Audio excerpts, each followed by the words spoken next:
Welcome back. Prepare to completely shatter everything you thought you knew about the book of Joshua.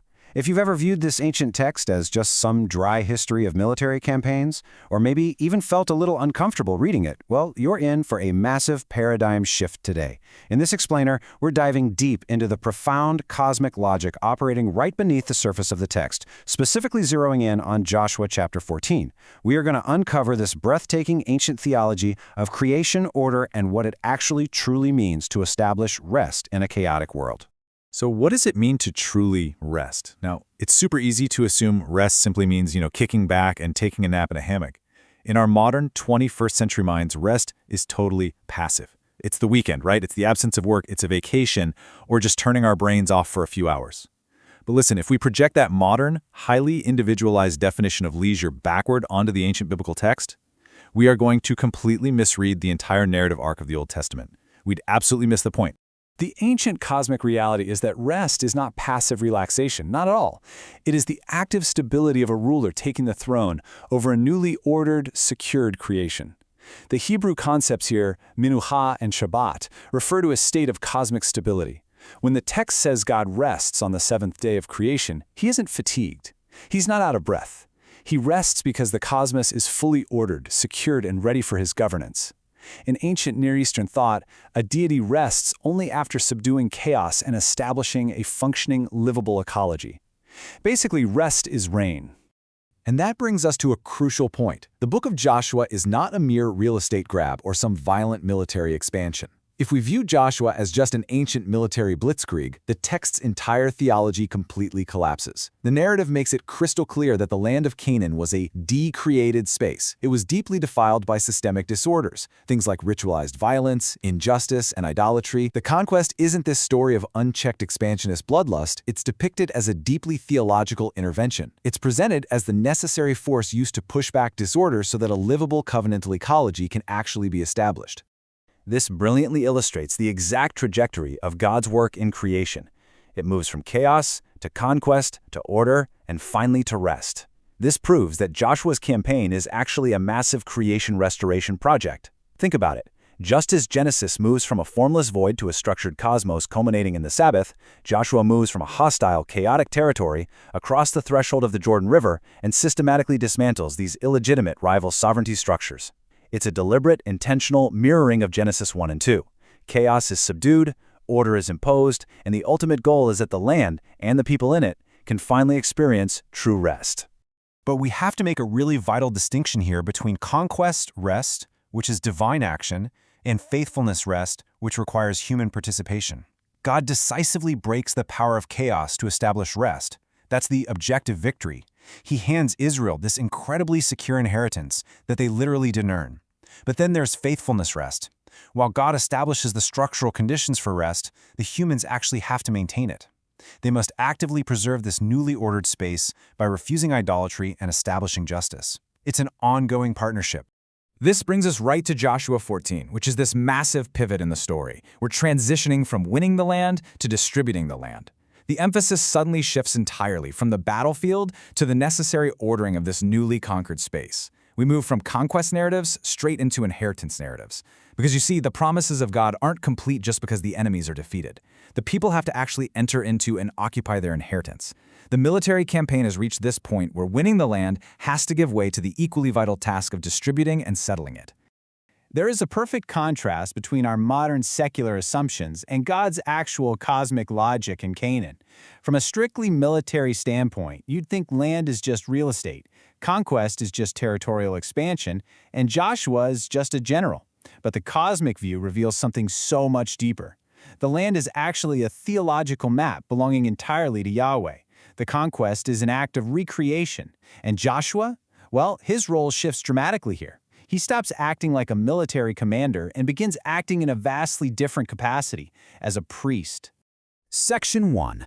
Joshua's Strategy. Priestly Allocation. To allocate this land, Joshua acts less like a general and much more like a priest. Now, chapters 13 through 21 are often skipped over as boring administrative filler, but we have to remember that in the ancient world, boundaries are theology. By dividing the land by divine lot, the Hebrew word for this is geral, he executed a profound anti-chaos mechanism. This wasn't random gambling. We often think of casting lots as drawing straws, right? But in this biblical context, the lot is an earthly manifestation of a heavenly judicial decision. It prevented tribal rivalry, submitted the nation to God's wisdom, and entirely removed human manipulation and power politics from the equation. We really must understand that this land wasn't just dirt and borders. It was sacred, cosmic geography belonging entirely to Yahweh. The text is totally candid that Israel doesn't truly own the land. They're essentially tenants living under God's kingship. And because of this, the geography itself is dynamic. It actually remembers the promises made to Moses decades earlier. The landscape actively participates in redemptive history, serving as this tangible, spatial reminder of God's faithfulness and the people's required obedience. Section 2. Caleb confronts giant chaos, the mountain of Hebron. Now let's focus specifically on one man, Caleb, to anchor this high-level theology in a breathtaking narrative moment. Caleb was one of the original spies who trusted God in the wilderness, and now, 40 years later, he steps forward to claim his promised inheritance. But what's fascinating here is that Caleb doesn't ask for a safe, quiet retirement home. He says, "Give me this mountain." He deliberately demands the most dangerous, chaos-infested territory, the mountain of Hebron. This was the stronghold of the Anakim, literally the giants. In the biblical imagination, these giants symbolize pre-flood, primordial chaos embedded right there in the land. And Caleb, at 85 years old, intentionally asks to go to the very epicenter of intimidation and fear. Just incredible. By doing this, Caleb proves that possessing true rest requires the active, faithful confrontation of residual chaos. The sources actually refer to this as an act of cosmic hygiene. It's about evicting the enemy from covenant ground that rightly belongs to God's purposes. Caleb knows that if they just leave this stronghold alone, chaos will eventually bleed right back into the rest of the nation. So he steps up to make sure the enemy is totally evicted. Faith, as modeled by Caleb here, seeks responsibility and confrontation with disorder, rather than just settling for comfortable rewards. And because of Caleb's faithful tenacity, the geography of Hebron experienced a profound reversal. It went from a center of giant domination into a holy city of refuge. This is arguably the ultimate geographic reversal in the entire book. Hebron transforms from being this terrifying center of giant-led chaos into a Levitical sanctuary of covenant fellowship, a place where the innocent can flee for justice, and ultimately, the birthplace of the Davidic kingdom. It goes to show that true rest actually transforms hostile space into a sanctuary of ordered life. Section 3. The fragility of rest, a conditional covenant state. But we really need to issue a massive warning here. This state of rest is incredibly fragile and requires active human participation. A land can be given, but incompletely possessed. Rest is a conditional covenant state, not some automatic, permanent guarantee that lets Israel just put their feet up and coast. As the book of Judges later tragically demonstrates, when human participation fails, chaos comes flooding right back into the land. When Israel gets complacent, we see the adoption of surrounding idolatry. We see syncretism and moral decay taking root. Injustice and internal fracture tear them apart. And the tragic result? The rest they fought so hard for cyclically collapses back into chaos and oppression. You see, while inheriting Holy Land is incredibly significant, inheriting the Holy One is a far greater privilege. True rest is never just about living safely within some physical borders. It is the absolute stability of dwelling securely under God's active presence. We see this beautifully illustrated in the tribe of Levi. In the midst of all this land distribution, the Levites receive no territorial borders. Why? Because God himself is their inheritance. They're given scattered cities so that their priestly ministry permeates the entire map. It's a powerful reminder that possessing the land literally means nothing if you lose the presence of the host. Ultimately, because human fidelity is just so fragile, there is a redemptive shift from Joshua to Christ. We move from territorial peace to a cosmic, irreversible salvation. Joshua's rest was real, for sure, but it was provisional and territorial.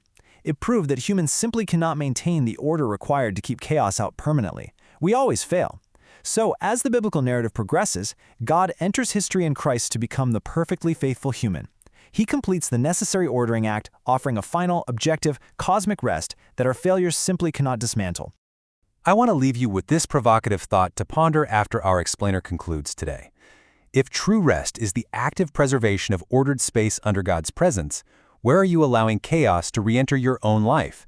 We've seen that biblical rest isn't about escaping reality or taking a nap. It's about actively maintaining order, justice, and faithfulness in the spaces God has given you. It's about evicting the giants of disorder and dwelling securely under His kingship.